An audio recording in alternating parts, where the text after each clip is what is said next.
I do need to start off by saying thank you to everyone who prayed for our family, sent flowers, letters, and wishes our way. The loss of a child is something that I couldn't have comprehended how absolutely bad it is.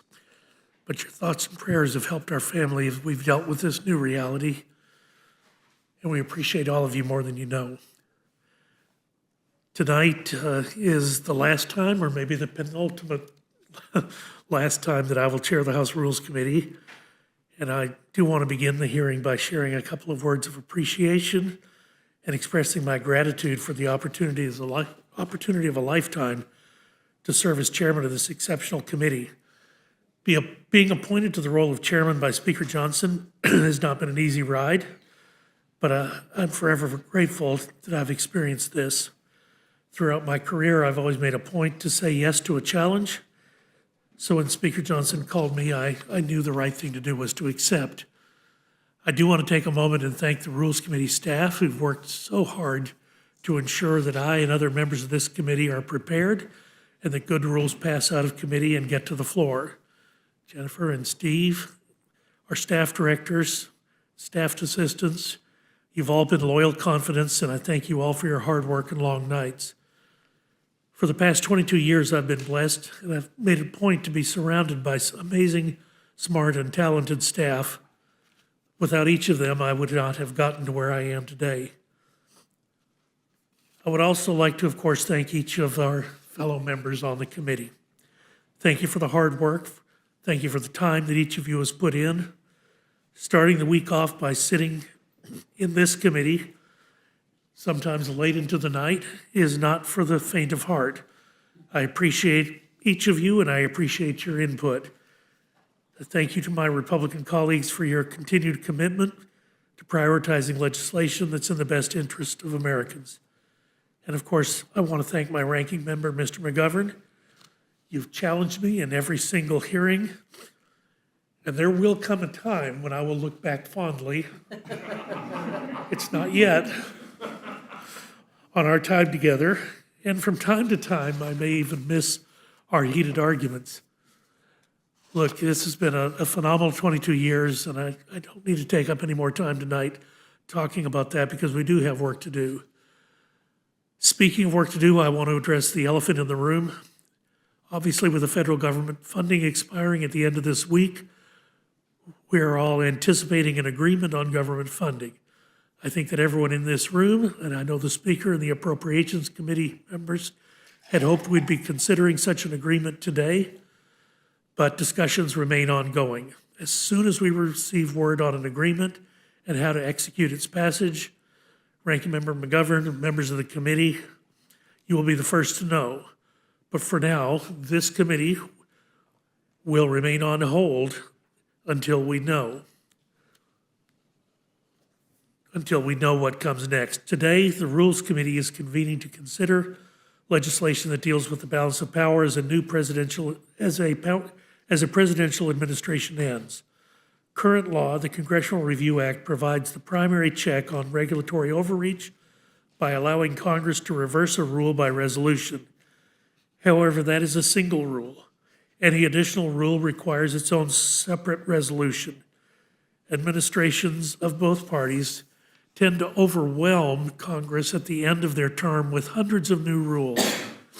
These are known as midnight rules, representing billions of dollars of new regulatory burden. For example, each of the Clinton, Bush, and Obama administrations submitted over twice the amount of rules in the final year of their administration compared with the previous three combined. The executive branch has exploited the inefficiency of the CRA, leaving our constituents to bear the burden.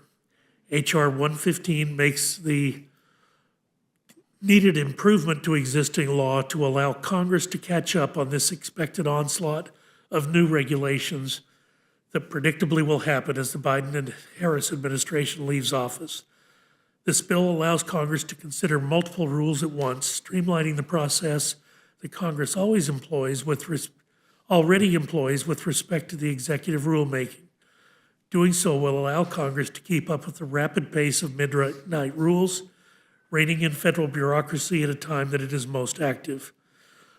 I certainly look forward to the discussions surrounding this bill, and I do want to yield to the ranking member, Mr. McGovern, for any comments he wishes to make. Well, thank you, Mr. Chairman, and we're glad you're back. And again, you know, our prayers are with you and your family. As you mentioned, this may very well be the last rules meeting of this Congress, and I want to thank you for your work leading the Rules Committee this year.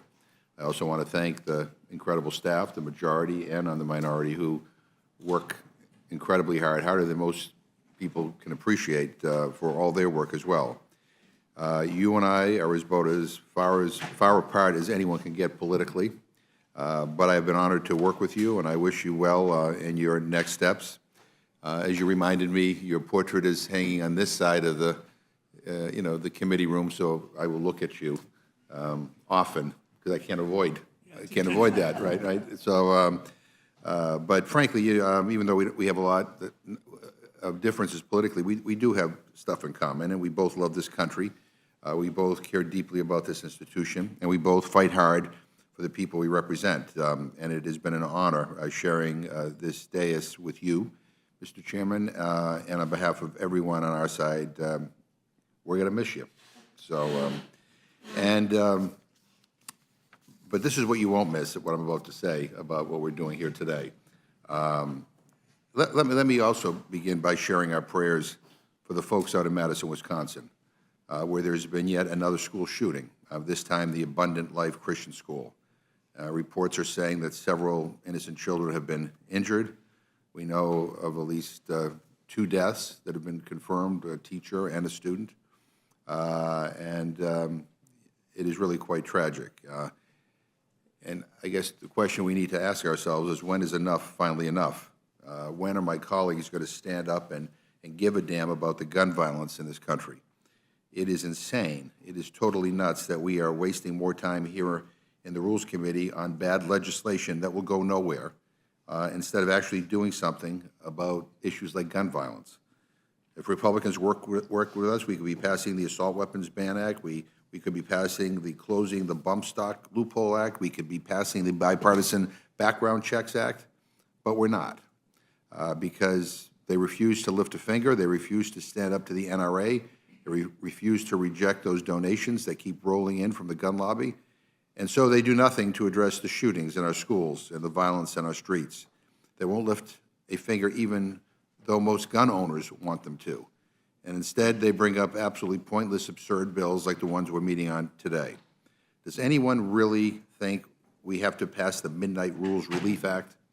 I mean, this was copied right off the pages of Project 2025. It's a deliberate attempt to overturn important federal protections that help consumers and everyday people. And make no mistake, this is about handing over the keys to special interests, corporate donors, billionaires, and Wall Street. And this bill is about gutting protections that safeguard our health, safety, and environment. It puts polluters, corporate monopolies, and fraudsters ahead of working families and children. This bill won't even pass the Senate. It certainly won't get signed into law. It's another waste of time. I had hoped that we would have passed a CR by now to avoid a government shutdown, but we haven't. Speaker Johnson vowed to pass all 12 appropriation bills separately without resorting to continuing resolutions. He even promised that he wouldn't send us home until after we got all of our appropriations work done. And then what did he do? He sent us home for 6 weeks, which is why we are here again, scrambling to pass a funding bill 4 days before money runs out. We didn't have to be in this position. All Republicans had to do was work with the Senate and work with the White House on a bipartisan plan. Instead, they wasted time talking about culture wars and washing machines. And so we are left with another broken promise, and we're kicking the can down the road because Republicans choose dysfunction over compromise every single time. And with that, Mr. Chairman, I yield back. Gentleman yields back. Chair thanks the gentleman. Thank you for your kind observations as well. And without objection, any prepared statements that our witnesses have will be included in the record.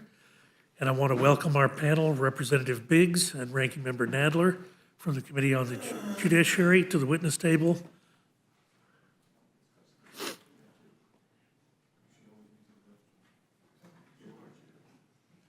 And Representative Biggs, I welcome your testimony.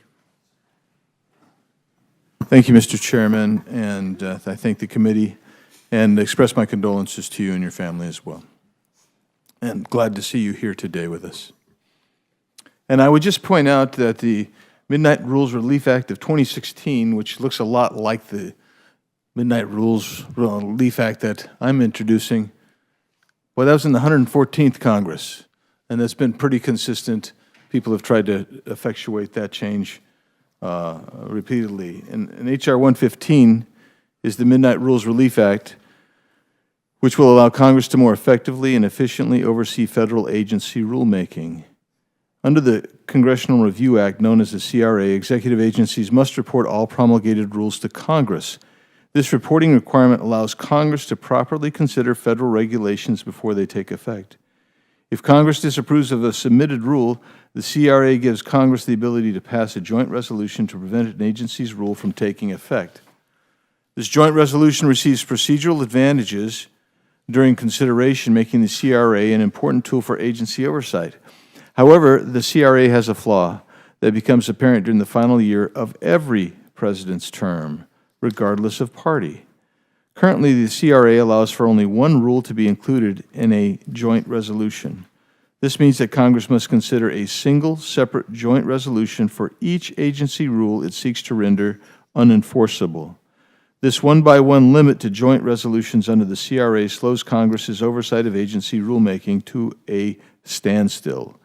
Its inefficiency is most clear during the midnight rulemaking period.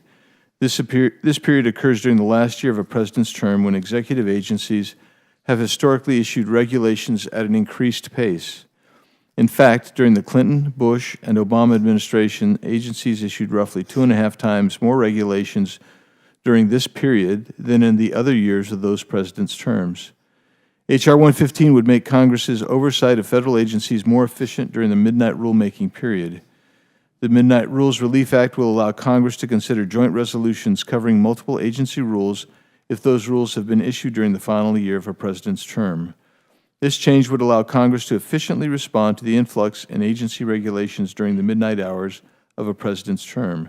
This bill does not change how the CRA would function during the other years of a president's term, and it does not alter the substantive requirements for Congress to disapprove of agency rules.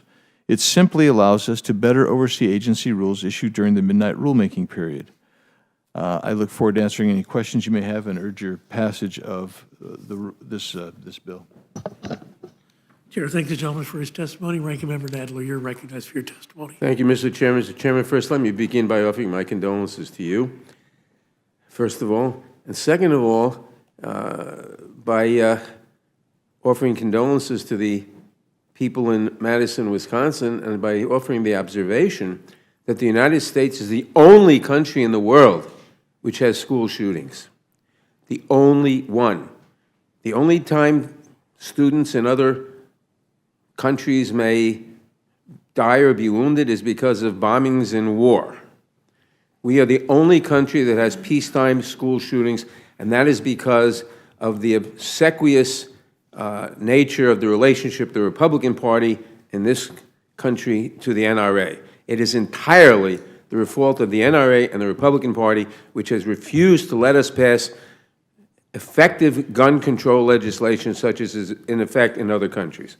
Mr. Chairman, despite the bill's title, H.R. 115 is not really intended to address midnight rules, but rather is an effort by our Republican colleagues to advance their anti-government deregulatory agenda under cover of darkness. This legislation may appear to be a modest change to the Congressional Review Act, but do not be fooled. It would enable the Republican-controlled 119th Congress to use a turbocharged CRA to nullify every rule issued by public agencies under the Biden administration since early August 2024 in a single party line vote. Not only would rules be reversed, but also agencies would be forever prohibited from considering a substantially similar rule, forever. an unreviewable, vague, and harmful standard that would undermine agency statutory missions. While historically the CRA has been used sparingly, after Donald Trump's first inauguration in 2017, the Republican-controlled Congress used the CRA to repeal 16 rules issued by the Obama administration, an all-time high. Critical rules on teacher training, internet privacy protection, and the prevention of water pollution from coal mines, among many others, were all repealed over a few short weeks. But it seems that Republicans have even bigger ambitions for their next deregulatory spree as they pursue their unabashedly anti-government agenda. Rather than consider agency rules on their individual merits, they want to package as many rules as possible into a single resolution to eliminate them all at once with little debate or deliberation over the merits of each individual rule. The results of this single vote, in fact, there could be no deliberation over particular rules. The results of this single vote could be catastrophic. Right now, there are dozens of regulations at risk of summary execution, including rules that ensure the safety of bath seats for infants, implement the National Suicide Hotline Act, create dust, lead, and lead pipe safety standards, update chemicals listed under the Toxic Substances Control Act, update heavy vehicle automatic emergency braking standards, and ensure all cell phones are hearing aid compatible, among others. Why do Republicans feel they even need this power? Maybe it's because they realize that many of the agency rules that they constantly rail against are actually popular with the American people. Taking a series of votes making it easier for corporations to pollute the environment or to take advantage of the most vulnerable would likely not be well received. Better to overturn as many rules as possible in a single vote, reducing transparency and obscuring the consequences. But make no mistake, whether those votes are held individually or in bloc, the American people will be the ones to bear the consequences. With Republicans in charge of the House, Senate, and White House, it is likely that every rule the Biden administration has issued since August will be on the chopping block, along with the protections those rules provide to our constituents' health, safety, and economic well-being. In addition, striking down a bundle of rules at once means not only that each rule will not be considered on its own merits, but also that months and years of agency time and taxpayer dollars, along with the expert analysis and public comments from industry, nonprofit groups, and individual Americans, all will have been wasted. Mr. Chairman, members on both sides of the aisle have recognized that midnight rulemaking, if left completely unchecked, can lead to abuses by the executive branch. But true midnight rules are rarely issued, and there is already a look-back period under the CRA to address rules promulgated at the end of any congressional term. If we are truly concerned about so-called midnight rules, we have other options to check them. For example, at the end of President George W. Bush's administration, I authored a bill that would delay implementation of rules issued near the end of a president's term, giving his or her successor the chance to review such rules and determine if they should go forward. I believe there are ways we could work together in a bipartisan manner to address this issue. But where past efforts tried using a scalpel to address the problems associated with midnight rulemaking, today's Republicans would instead use a machete, hacking away at the Biden administration's regulatory agenda and furthering their ideological goal of radically transforming our government. None of this should be a surprise. H.R. 115 is a key plank of Project 2025, the blueprint for the incoming Trump administration. Project 2025 calls for, quote, dismantling the administrative state and argues that doing so, quote, must be a top priority for the next conservative president, unquote. That is because, according to the document, quote, the only real solution is for the national government to do less, close quote. And to be clear, the less that they want to do refers to the important and expert work undertaken by the country's federal agencies protecting consumers, workers, and the public from corporations and people that break the law. We should reject any backdoor effort that would eviscerate vital regulations, would open rules and protections to even more political interference, and could prevent agencies from ever working on similar issues again, all with just the most cursory examination by Congress and with one vote. I urge all members to oppose the Midnight Rules Relief Act, and I'd be happy to answer any questions you may have. Sure, thanks, gentlemen. Gentleman yields back. I really have no questions, just an observation that, I mean, there's a lot of healing that's got to happen after the last 4 years. And this appears to me as something that will allow that healing to happen a little more rapidly and perhaps a little more completely. But there's no question the American people have suffered the last 4 years, and I see this as an important first step toward resolving that. I don't know if you have any thoughts on that. I'll just say I agree with you, and I appreciate your comments. Thank you, Mr. Chairman. Thank you. Mr. McGovern. Well, I agree with Mr. Nadler, and I want to associate myself with his thoughtful comments. And I also want to take this moment to say that his tenure as top Democrat in the Judiciary Committee over the years has been marked by your unwavering leadership in the fight for what is right, by your commitment to uphold the civil rights and civil liberties of all Americans, by your respect for the rule of law and equal protection of the laws, and by your steadfast dedication to protecting the Constitution, and also by your work to ensure that we live up to the promise in this country of liberty and justice for all. So I want to thank you for your tireless dedication over the past few years heading up the Judiciary Committee. It's been an honor working with you, and I look forward to continuing to collaborate and work with you in the years to come. I also just want to say, again, it's kind of pointless to ask questions, but I don't know what my Republican friends are thinking by bringing this legislation to the floor. I mean, in what universe would this bill be brought up in the Senate? I mean, it's December 16th, and the Congress is almost over, and I can't believe anybody has any reason to believe that this bill would even get noticed by the Senate, much less be considered by the Senate, because it won't. The Senate doesn't have time to take up the bill, even if they wanted to, which they don't. So we're wasting our time here when there are a lot of other things that we could get done, we should be doing.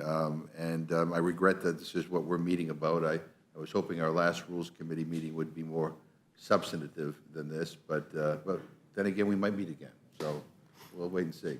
I yield back. True enough, we might meet again. The gentlelady from Minnesota is recognized for questions.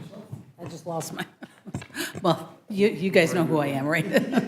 But thank you, Mr. Chair. And, I thank you for bringing this forward, because the opposition has just really thinks that this provides all kinds of power and all kinds, the sky is falling kind of thing. And so I just want to make sure that we're clear. This bill does nothing to impact the first 3 years of a president's rulemaking authority, nor does it circumvent the legislative process requiring a vote in the House, Senate, and the president's signature, correct? That's correct. Thank you. And this bill simply allows Congress to retain its authority overseeing administrative rulemaking without bogging down the legislative branch with the requirement to take individual votes on each rule issued in the last 60 days of the presidency, correct? That's correct. Thank you very much, Mr. Biggs. It just, I think things were getting out of control, like the sky was falling, and this is a very simple bill that will deal with, just a limited amount of rules. So thank you for being here, and I yield back. Chair thanks the gentlelady. Gentlelady yields back. Chair recognizes the gentleman from South Carolina. Mr. Chairman, too, I want to thank you for your service, and your picture really hadn't changed much. I think he hadn't aged a day. No, Andy, thank you for bringing this up. If there's one thing that I've heard, and one thing was a big factor in the people speaking in this election are being overrun with regulations and rules. CFPB being the prime example on financial services. People are sick and tired when banks have to report on their carbon footprint, and you can just multiply that on, and I don't think my friends on the other side understand it, why the Americans are sick of it, and all the other things that are hitting them in the pocketbook, from not drilling our own oil, from the invasion at the border. This is just a small thing that we can do and have impact. And like Michelle said, it doesn't affect it to the last 60 days of administration. They can get by and pass things as they will. You have anything to add to that? Yes. No, I was going to ask. I'll get to you. Thank you. No, I'll just say I agree with you. Okay. Ms. Nadler. Well, I just wanted to say that whatever one may say about midnight rules and repealing them, this bill is radically different from all other CRA bills because not only would the rules be reversed, which is what a CRA bill normally does, but agencies would be forever prohibited from considering a substantially similar, unquote, rule, whatever that means. So if you had a rule on percentage of lead in fish that are caught or whatever, and you turned it back by the CRA, 25 years from now, with science knowing more about the effects, a future administration could not promulgate a rule on that. That's what makes this particularly radical. Mr. Biggs, you got a? Yeah, what he's referring to is actually in current law as well. So we're not changing that aspect of the law, number one. Number two, apparently he forgets that this is the legislative body, and at any time, this legislative body can say, we want you to go ahead and promulgate the rule. Yield. Well, thank you for bringing it up. It's unelected bureaucrats enforcing rules, fines attached to it. People are sick of it, and they spoke in November. Mr. Chairman, I yield back. Gentleman yields back, Chair. Thanks, the gentleman. Gentleman from Texas is recognized.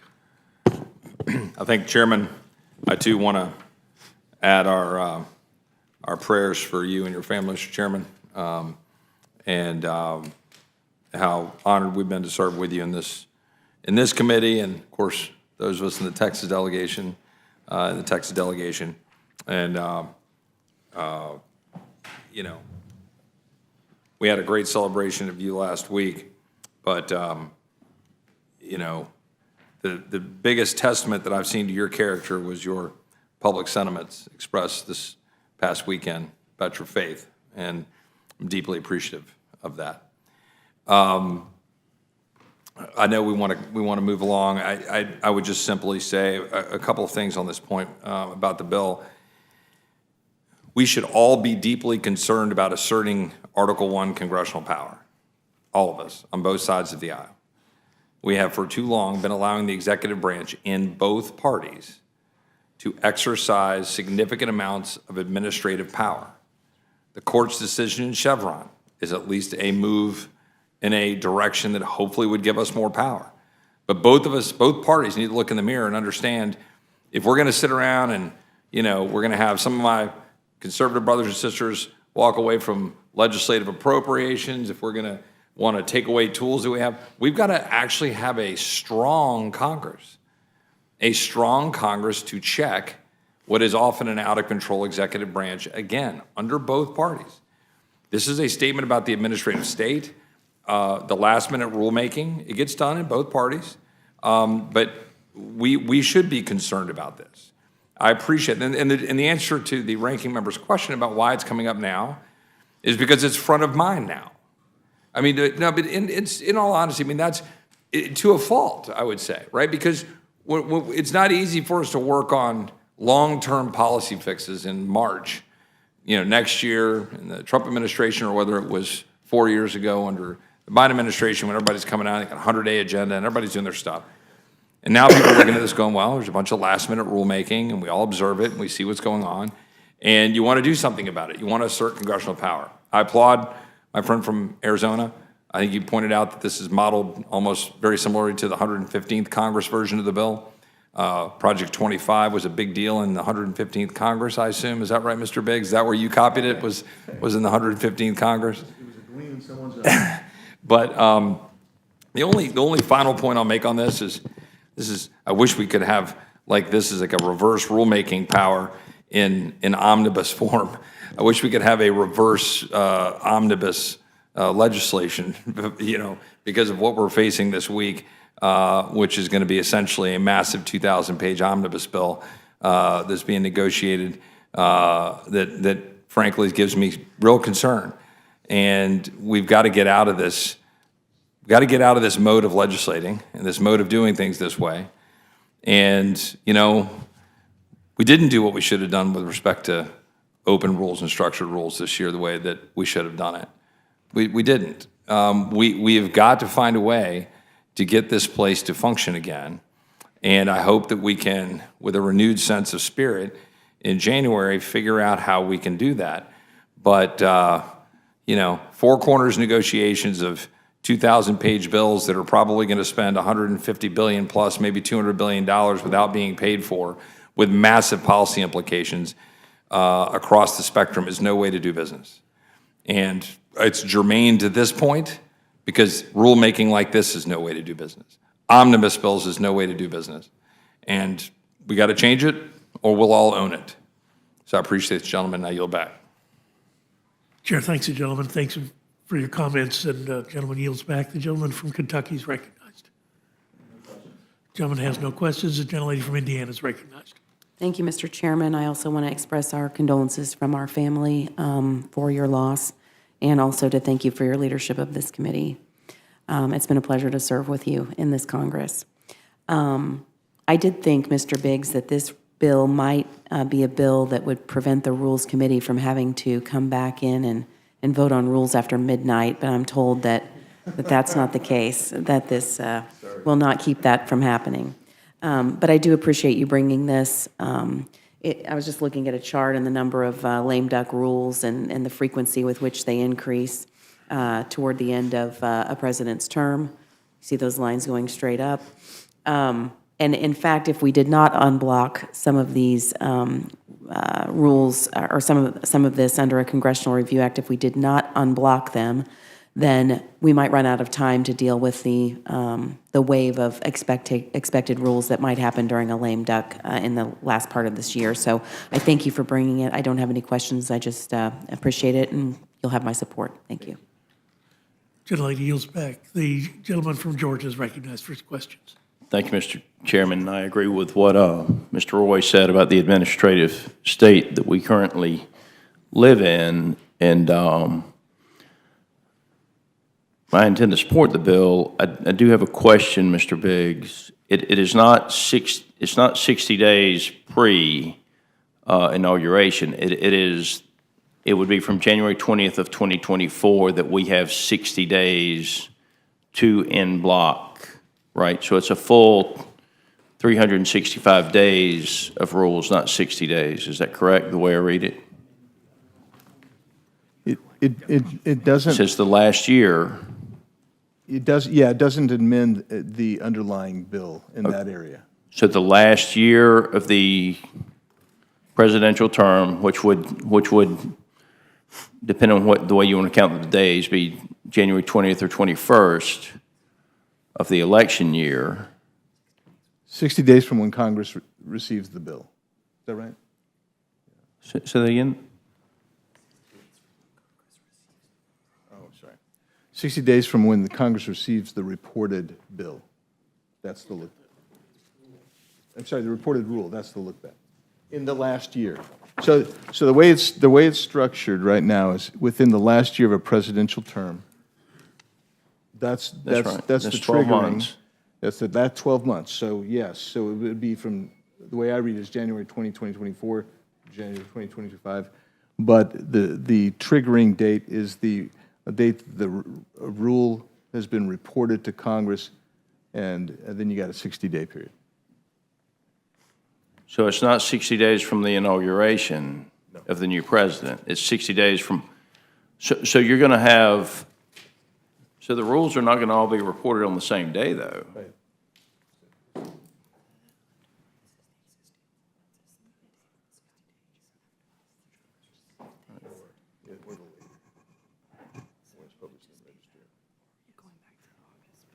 Yeah, so the 60 days triggered by when the rule is reported to that Congress, or when it's reported in the Federal Register, whichever is later. Okay, so you're going to have multiple dates. Right. You're going to have multiple end dates. That's correct. Okay.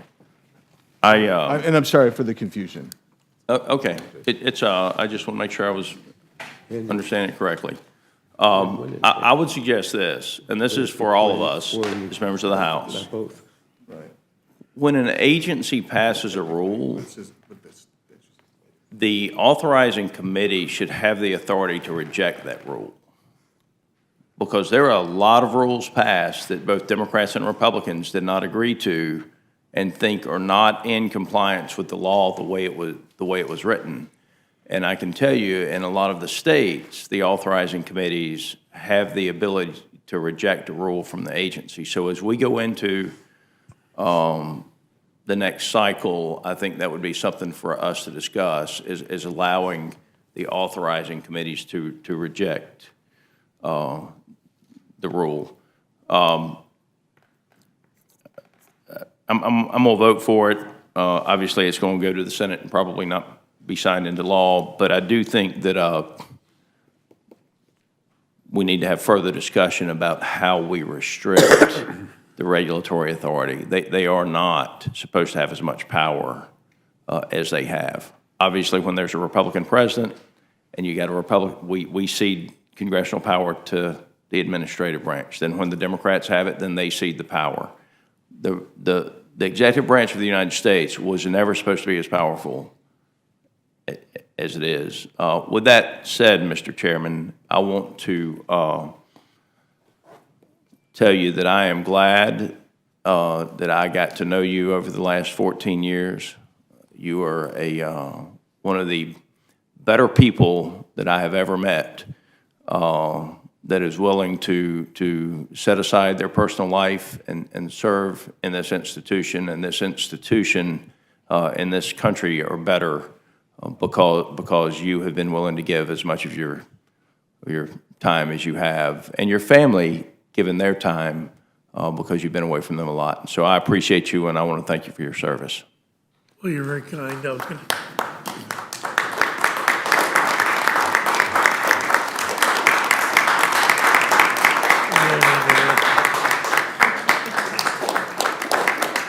I was going to have your words taken down, but then I just thought better of it. Mr. Chair, after hearing Mr. Scott, maybe we can move your portrait over to his side. Does the gentleman yields back? Does the gentleman from New York have questions? I have no questions at this time. Just want to thank the witnesses for being here, and also want to echo, just as a freshman that came out of this committee, thank you for your leadership, Mr. Chairman, and thank you for your dedication to our country. And I yield back. Thank you, Mr. Langworthy. Is there anyone else seeking to testify on H.R. 115? Without objection, this closes the hearing portion of our meeting, and the witnesses are excused.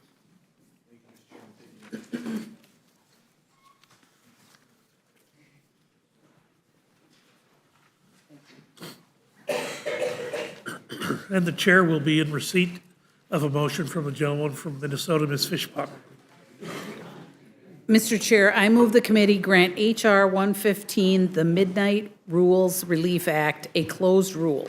The rule waives all points of order against consideration of the bill. The rule provides that the amendment in the nature of a substitute recommended by the Committee on the Judiciary, now printed in the bill, shall be considered as adopted, and the bill as amended shall be considered as read. The rule waives all points of order against provisions in the bill as amended. The rule provides 1 hour of general debate equally divided and controlled by the chair and ranking minority member of the Committee on Judiciary or their respective designees. Finally, the rule provides 1 motion to recommit. Thank you very much. You've heard the motion. Is there any discussion or amendment to the rule? Yeah, no, we don't have any amendments, but it kind of seems fitting that the final rule of the session is another closed rule, but I just wanted to make that point for the record. We'd be sad if we did. Yeah, so I yield back. Gentleman yields back. Hearing no requests for further amendments, the question is on the motion from the gentleman from Minnesota. All those in favor signify by saying aye. Aye. All those opposed, no. No. In the opinion of the chair, the ayes have it. As for roll call, Mr. Chairman? Roll call has been requested. The clerk will call a roll. Mr. Reschenthaler, Mrs. Fishbach. No. Mrs. Fishbach. Yes. Mrs. Fishbach, aye. Mr. Massey. Mr. Massey, aye. Mr. Norman. Mr. Norman, aye. Mr. Roy. Mr. Roy, aye. Mrs. Houchin. Mrs. Houchin, aye. Mr. Langworthy. Mr. Langworthy, aye. Mr. Scott. Mr. Scott, aye. Mr. McGovern. No. Mr. McGovern, no. Ms. Scanlon. Mr. Neguse. Ms. Ledger-Fernandez. Ms. Ledger-Fernandez, no. Mr. Chairman. Chair votes aye. Mr. Chairman, The aye. clerk will report the total. 8 yeas, 2 nays. And the ayes have it. The motion to report is agreed to. Accordingly, I will be managing for the majority. And I'll do it for the minority. Without objection, the committee stands adjourned.